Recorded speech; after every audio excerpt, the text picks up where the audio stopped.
नमस्कार। आप सभी का हमारे चैनल में स्वागत है। नीम करौली बाबा का जीवन चमत्कारों से भरा हुआ था। कहा जाता है कि बिना कुछ कहे वो अपने भक्तों के मन की बातें समझ लेते थे और उनकी परेशानियों का समाधान भी कर देते थे।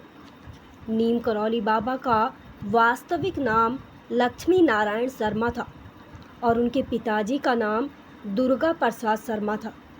17 साल की उम्र में उन्होंने अपना घर छोड़ दिया था।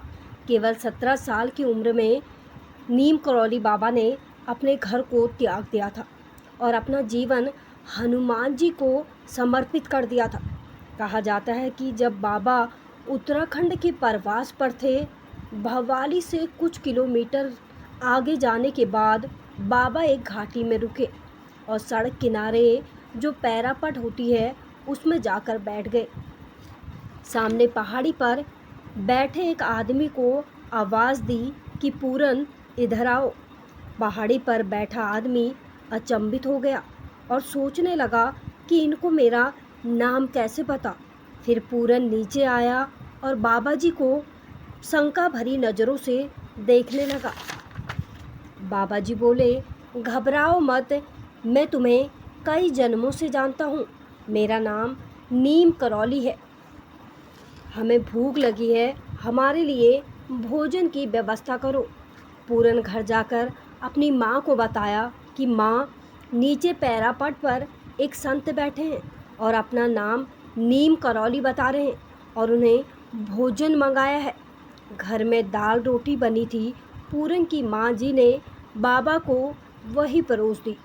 खाना खाने के बाद बाबा जी ने पूरन से कहा, पूरन, गांव से 3-4 लोगों को बुला कर ले आओ।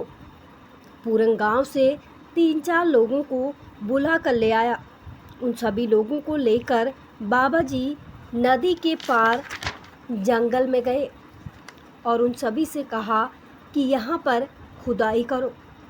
सभी लोगों ने बाबा जी की बात सुनी और खुदाई शुरू कर दी। जब खुदाई शुरू की तो देखा गुफा में धुनी है। बाबा जी ने कहा कि गुफा में धुनी है। सब लोगों ने देखा कि धुनी तो अभी अभी किसी ने लगाई है और तो और धुनी के पास में चिमटा भी गड़ा हुआ था। पूरन और बाकी गांव वाले हैरत में पड़ गए कि उन्हें आज तक इस गुफा और धुनी के बारे में किसी को कुछ भी पता नहीं था। जिंदगी हो गई लेकिन गुफा की जानकारी आज तक किसी को नहीं लगी। सभी गांव वाले सोचने लगे और आपस में बातें करने लगे कि गुफा की जानकारी किसी आम इंसान को तो नहीं हो सकती। कंबल ओढ़े कोई आम इंसान नहीं बल्कि महापुरुष है। जैसे ही सब लोग बाबा जी की चमत्कार के बारे में बात करने लगे, बाबा जी बोल पड़े, हमारे पास कोई चमत्कार वमत्कार नहीं है, चलो अब यहाँ से यहाँ हनुमान जी बैठेंगे। बाबा जी ने नदी से पानी मंगवाया और स्थान का शुद्धिकरण किया।